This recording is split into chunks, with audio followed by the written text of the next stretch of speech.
Throughout the length and breadth of Israel, the ruins of many great buildings can be seen. Buildings which were erected some 2,000 years ago. Palaces, fine open-air theatres, matching those of Greece and Italy, ports, temples, massive fortresses, even whole cities, and they were all built by one man, Herod the Great.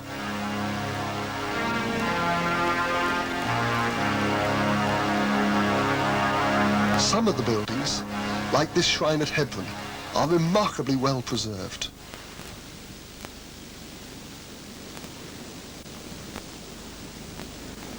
The buildings remain, but what is known of the man who built them?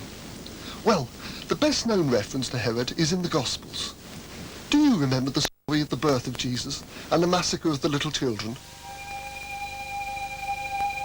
When Jesus was born in Bethlehem, Judea, in the days of Herod the king, wise men came from the east to Jerusalem asking, "Where is the child born to be king of the Jews? For we have seen his star in the east and have come to worship him."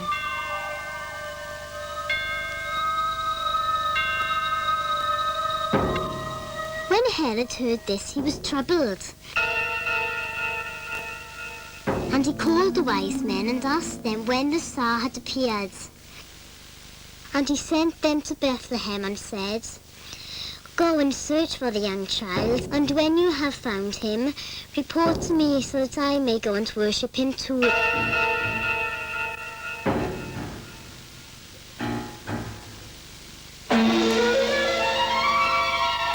With this they left, and on their way they saw the star, and it went ahead of them until it came and stopped over a place where the child was.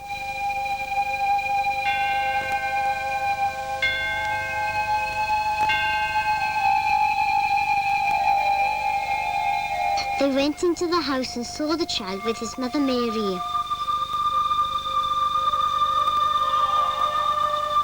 They knelt down and worshipped him, and offered him presents: gold, frankincense, and myrrh.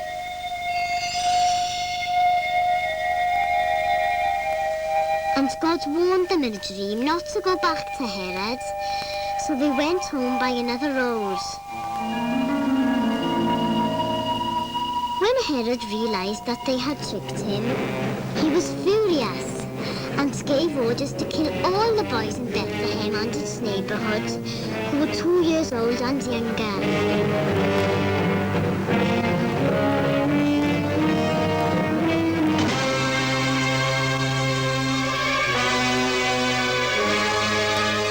In this way, what the prophet Jeremiah had said came true.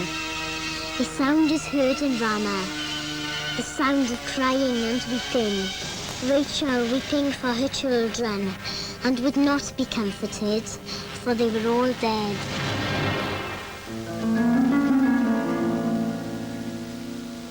So, what do we know about Herod the Great? If you went out into the street and you asked somebody, "What do you know about Herod the Great?" they would probably say, "Well, he was the cruel king who killed the little children." And if you said, "Well, what else do you know about him?" they'd probably be hard-pressed to tell you anything at all. It's strange, isn't it, that this one event is all that most people know about Herod. And we can't even be absolutely sure that he did kill the little children. It could just be a legend. So, what do we know about him? Well, we know that he was born about 75 BC, down here in Idumea, which is in southern Israel.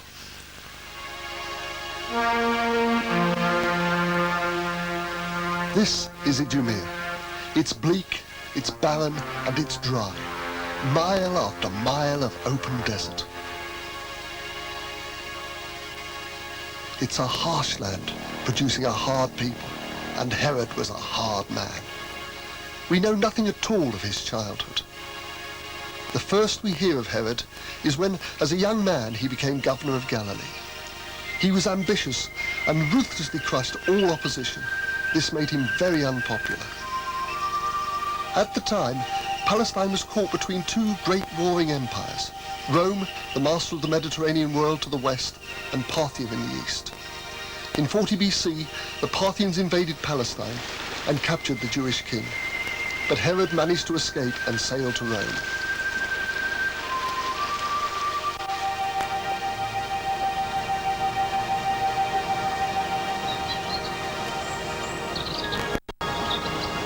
For 100 years, Rome had dominated the Mediterranean, and her armies had conquered almost all the surrounding countries.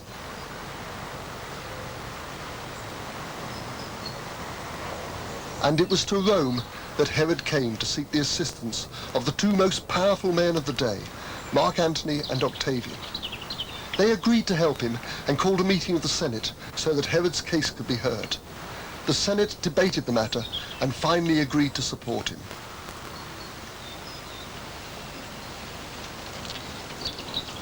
Herod had won the day. One can imagine the scene as the great bronze doors of the Senate House were thrown open and all the magistrates with their guards emerged. Behind them came Herod, with Octavian on one side and Antony on the other. They made their way across the Forum and up to the Capitol, where Herod was the sacrifice to the pagan gods of Rome.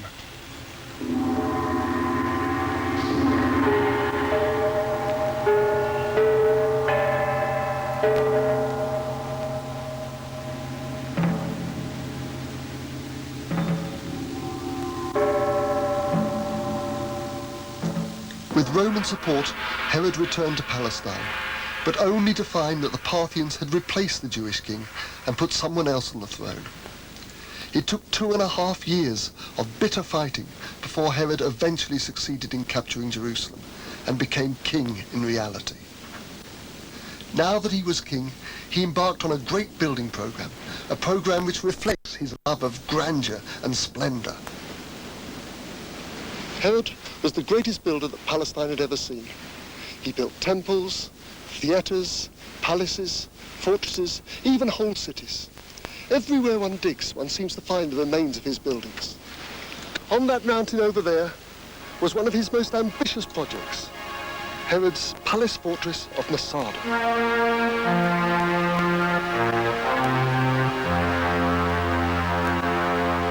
This was the first of his great building projects, a palace fortress that he could use as a refuge for himself and his family in a time of emergency. And it was built out here in the vast, barren wastes of the Judean wilderness.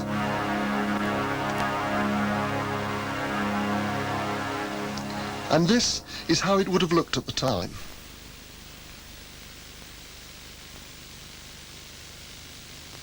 This palace fortress plays an important part in our story, and we shall be returning here in a later program.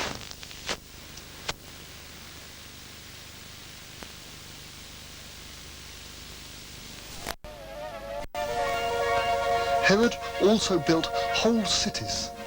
This is one of them, Sebaste in Samaria.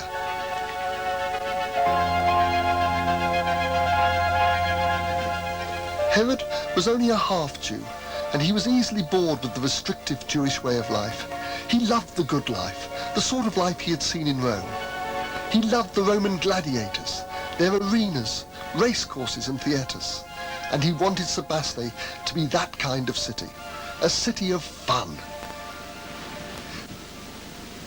If we look carefully at the ruins of Sebaste today, we can see that the city really does reflect Herod's character. Here in the theatre, he would have enjoyed watching comedies and farces and tragedies, performances which would have outraged the more pious citizens of Jerusalem. He was so fond of the life here that he even considered making it his capital city. Now these were massive building projects. How was Herod to pay for them here in a country renowned for its poverty? It is only here in Galilee in the north that the country is particularly fertile. So how did he pay for such building projects? Well, Herod gave his country years of peace and stability, and this in itself contributed to its prosperity. Even so, he had to impose heavy taxes, not only on his own people, but on the traders who passed through Palestine. He also increased his own trade by building a great new seaport on the coast, Caesarea. It's difficult for us today to envisage how it would have looked at the time, but this painting will give you some idea. It's based on the archaeological evidence that is to be seen there today. Caesarea was very much a Greco-Roman city, with a theatre, amphitheatre and a racecourse. Once again, the things which Herod himself enjoyed. It also had a superb pagan temple overlooking the harbour, a temple dedicated to the Roman Emperor Augustus. The harbour itself was large and well planned, and from here trading ships sailed to all parts of the Mediterranean. The harbour has now sunk beneath the waves, but traces of the quay can still be seen clearly from the air.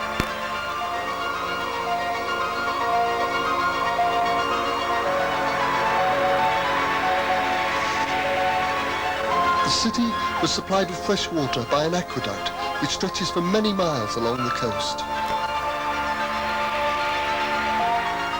But by far Herod's most ambitious project was the rebuilding of the Temple at Jerusalem. The vast platform on which the temple was built can still be seen today.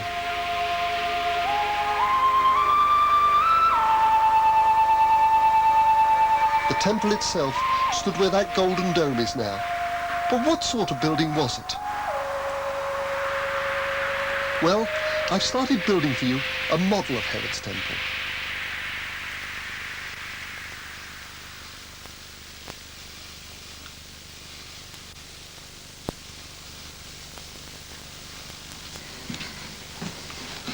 This model is based on three main sources. There's the actual remains that are here today, such as the temple platform itself. There's the archaeological remains, of which there's quite a large amount around the outside. And there is the description of Eusebius. The model is built to scale 1 to 500. In other words, this column here would be 8 to 9 meters high. Now over here we have the Antonia fortress. Now this was built by Herod and named after his patron Antony. Now this presents certain problems because all that actually remains is the rock foundation, which is L-shaped. Now Eusebius tells us that there was a tower at each corner, and this is very difficult to draw in an L shape. The conclusion I came to finally was that there was a tower here, and that either the rock foundation had been cut away, or that it was built of solid stone up to this level. And this is how my model will look when it's finished, with the temple in the centre, a magnificent building constructed of white marble and gleaming with gold.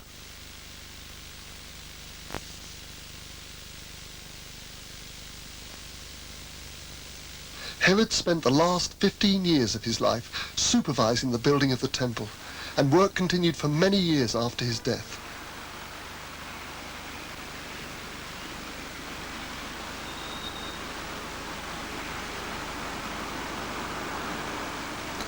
Although Herod spent a lot of his time here in Jerusalem, in the winter months he went down to Jericho, where the climate was warm and pleasant. Here he built several palaces, and this is one of them, his luxurious winter palace.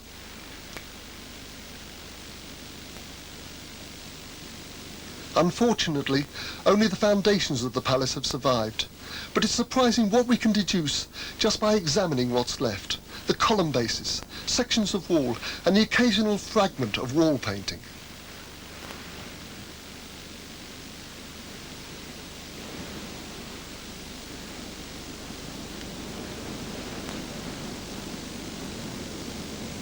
I've pieced all this evidence together to produce this reconstruction drawing, which will give you some idea of what Herod's winter palace at Jericho must have looked like.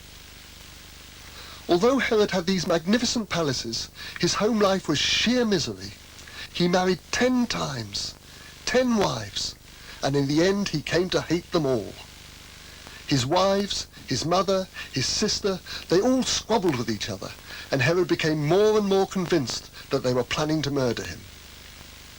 These suspicions became an obsession, and as a result he executed his favourite wife, her mother, her brother, her grandfather, and 3 of his own sons. In fact, one of the murders took place here at Jericho. But this obsession spread beyond his family. He had many of his enemies secretly arrested and brought here to the desert fortress at Hyrcania.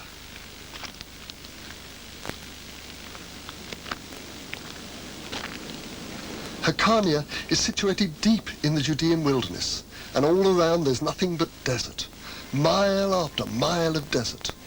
There was little chance of anybody escaping from here. Moreover, this fortress had a sinister reputation, as many of those arrested were never seen again.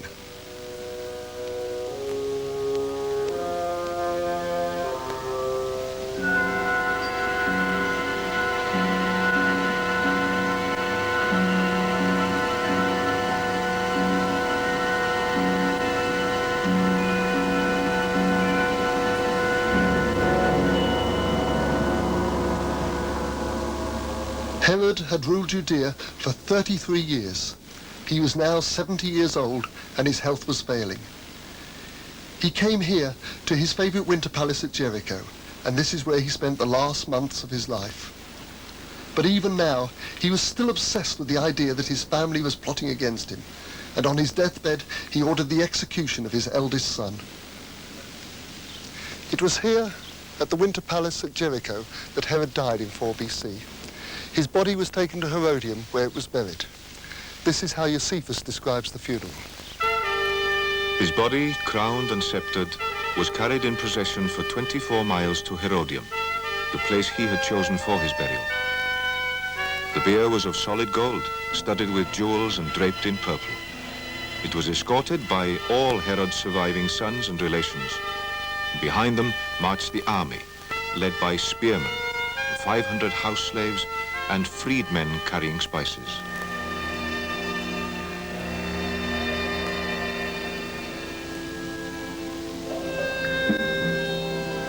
Herodium, named after himself, was yet another of Herod's fortified palaces, and it's somewhere here that Herod's body was laid to rest.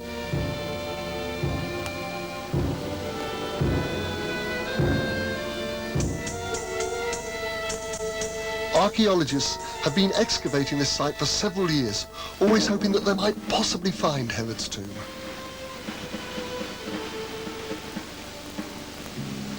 Excavations are continuing at Herodium and here at Jericho, and who knows what new evidence might be revealed over the next few years. Evidence which will shed more light on the life and times of Herod the Great. Well, that's the picture we have of Herod. He was cruel, but he was certainly no more cruel than any of the other monarchs of his era. During the 33 years of his reign, he brought his people an era of peace and prosperity. As we have seen, he was a great builder. Perhaps this was the reason he was called Herod the Great.